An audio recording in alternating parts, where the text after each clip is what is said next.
এবং বড় বড় ভ্রান্তি এসে আমাদের জীবনকে একবারে নষ্ট করে দেয়, সেরকম যেন না হয়। দ্বিতীয় যে প্রার্থনা ওই বিদ্যার্থী ব্রত হোমে করা হয়, ছাত্রানাম অধ্যয়নম তপঃ।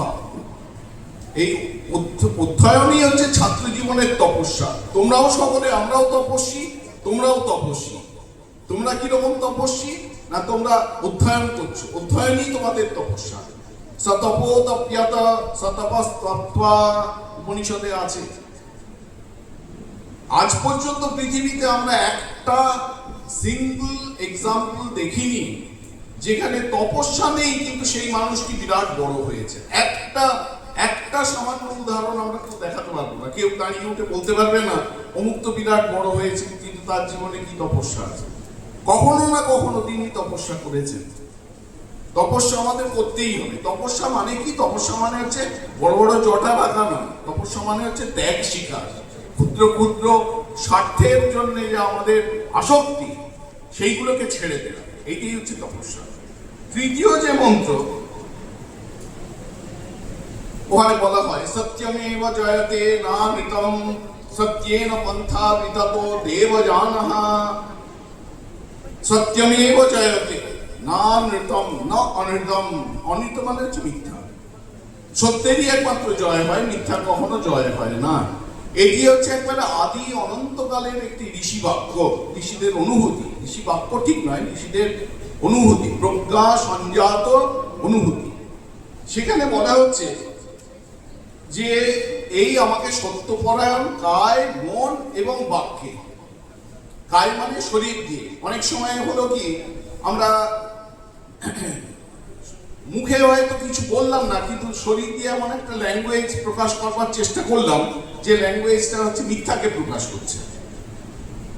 সেই জন্য বলা হচ্ছে কায়, মন এবং বাক্য যতটা সম্ভব সত্যপরায়ণ হওয়া যায়।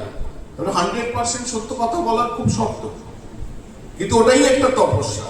যতটা পর্যন্ত সত্যপরায়ণ হওয়া যায় ছাত্রাবস্থায়, না হলে হবে কি ওই রাখাল বাঘের গল্প হবে।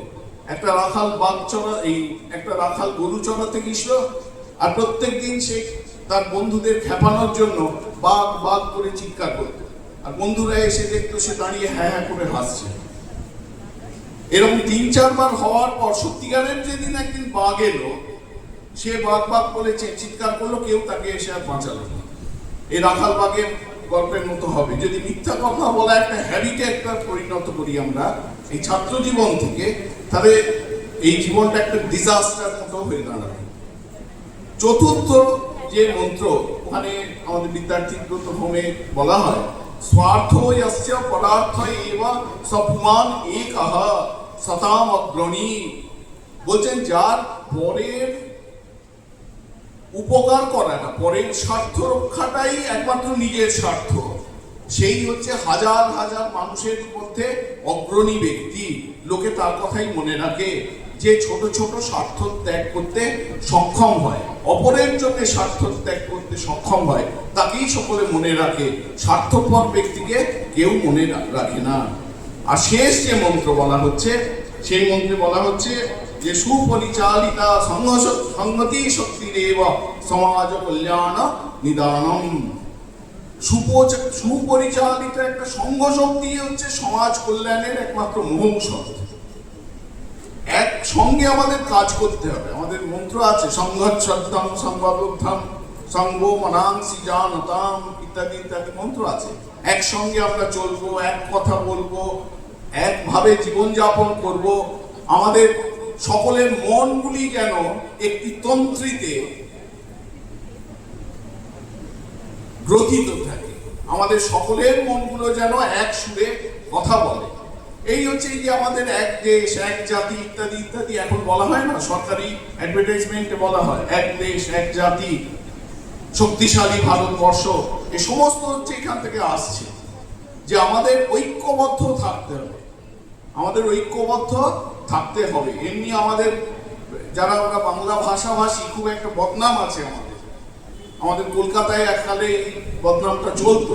তো একজন ওয়ান বেঙ্গলি মিন্স পোয়েট, একজন বাঙালি মানে কবিতা লিখবে। তখনকার দিনে আমাদের ছোটবেলায় কবিতা লেখার যে কিচ্ছু জানে না সেও অন্তত ছন্দ মিলিয়ে দুটো কবিতা লেখার চেষ্টা করতে। One Bengali means poet, two Bengalis means party, one party, দুজন একসঙ্গে যুক্ত হলো একটা অর্গানাইজেশন তৈরি করলো।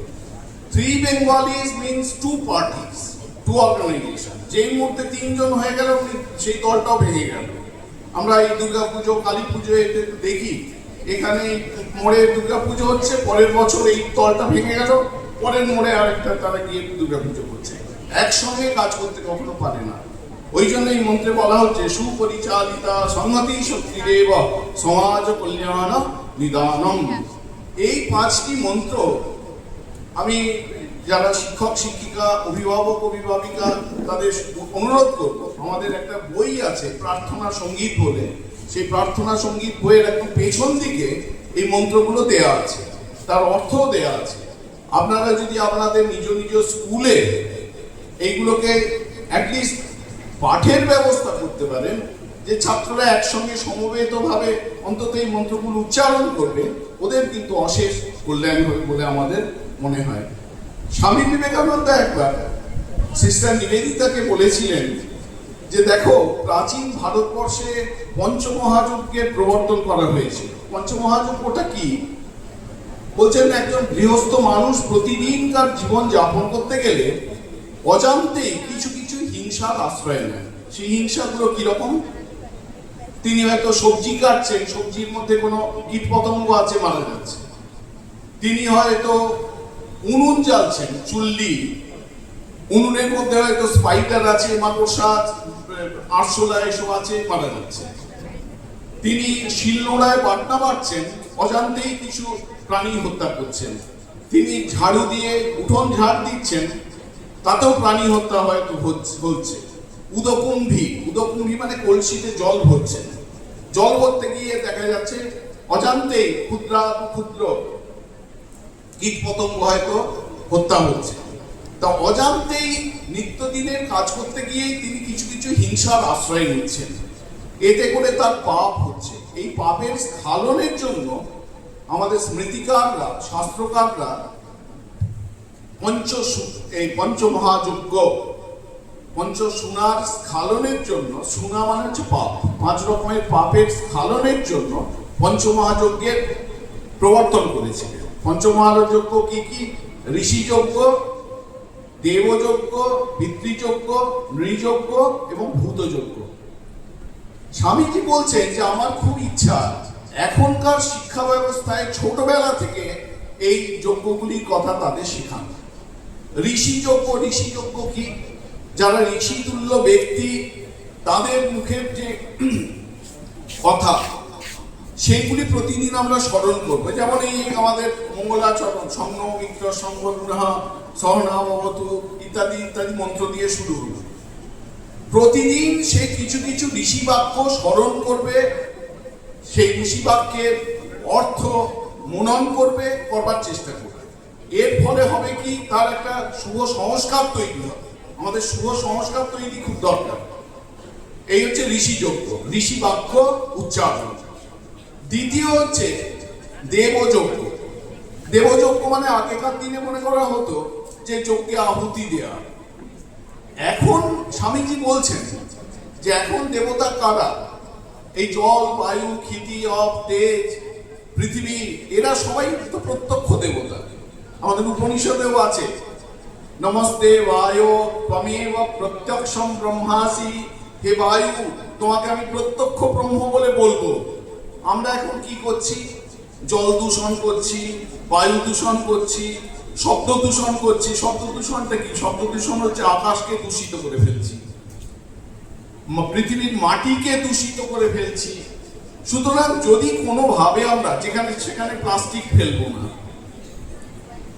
যে জলেতে, যে জল পানীয় জল, নদীর জল, পুকুরের জল, সেই জলকে কোনোভাবে দূষিত করবো না, মাটিকে কোনোভাবে দূষিত করবো না, এমন কোনো বাজি ফাটাবো না যাতে শব্দ দূষণ হয়, এমন কোনোভাবে শব্দ উৎপন্ন করবো না যার ফলে শব্দ দূষণ হয়।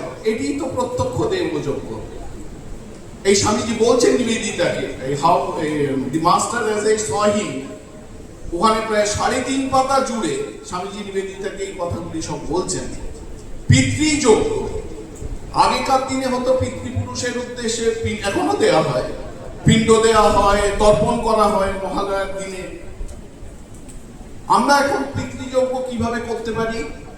আমরা আমাদের পিতৃপুরুষদের উদ্দেশ্যে শ্রদ্ধা সম্পন্ন হব।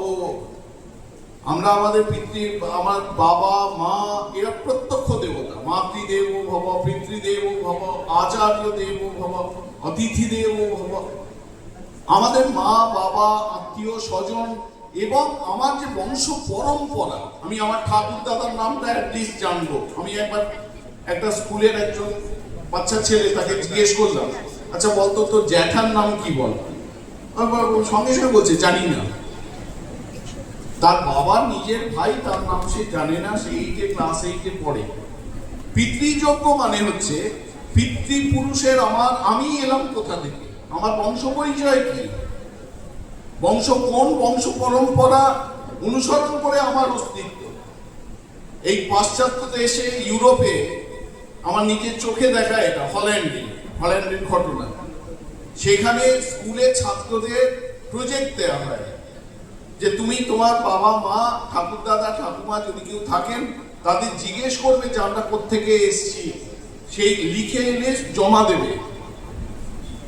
এবং এটা ওদের একটা রিপোজিটরি রয়েছে, লোকাল হিস্ট্রি রিপোজিটরি বলে।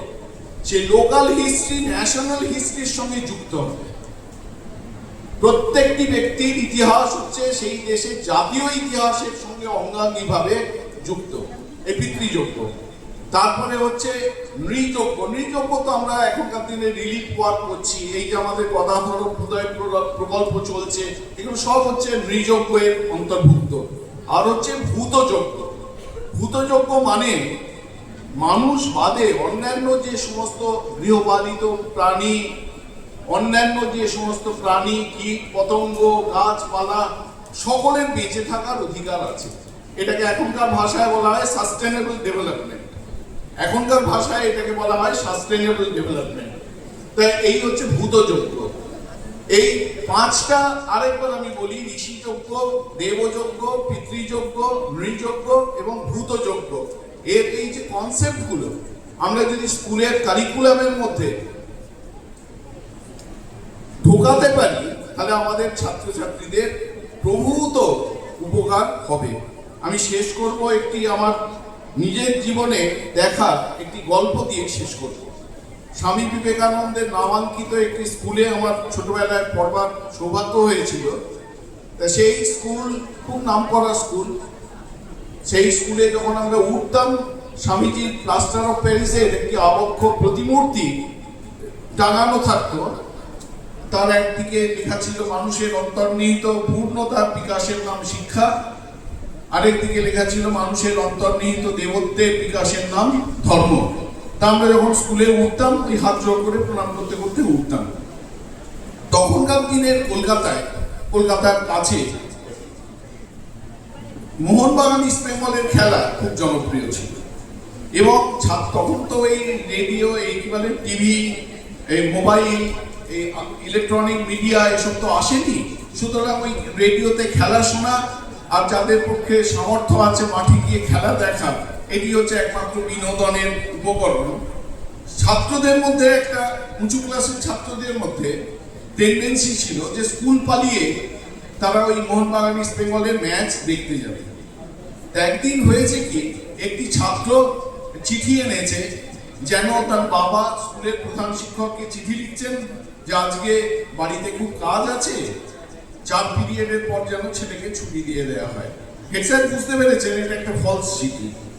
তিনি করলেন কি, একটি ছাত্র তার কানটি ধরে হিড় করে টানতে টানতে ওই স্বামীজির যে আবক্ষ প্রতিমূর্তি ছিল তার সামনে গিয়ে দাঁড় করিয়ে দিলেন।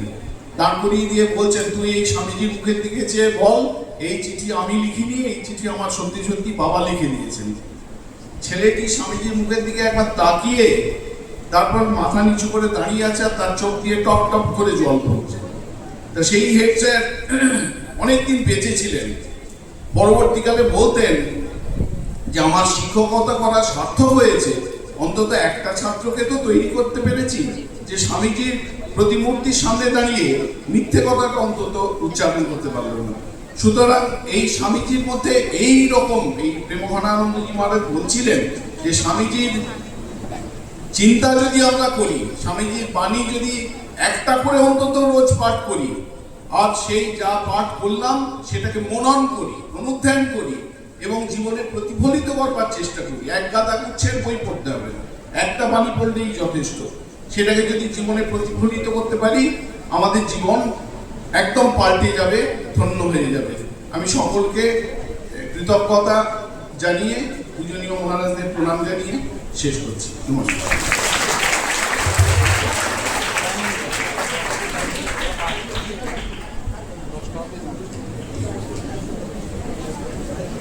পরম পূজনীয় শ্রীমৎ স্বামী তত্ত্বসারানন্দজি মহারাজের চরণে আমাদের ভক্তিপূর্ণ প্রণাম নিবেদন করছি পুনরায় আরেকবার। কেননা মহারাজের এই অত্যন্ত সুন্দর বক্তব্য, অত্যন্ত প্রাসঙ্গিক বক্তব্য আজকের যুব সম্মেলনে উপস্থিত প্রত্যেক ছাত্রছাত্রীরা যদি তা থেকে গ্রহণ আমরা নিশ্চিত করবে এবং আমাদের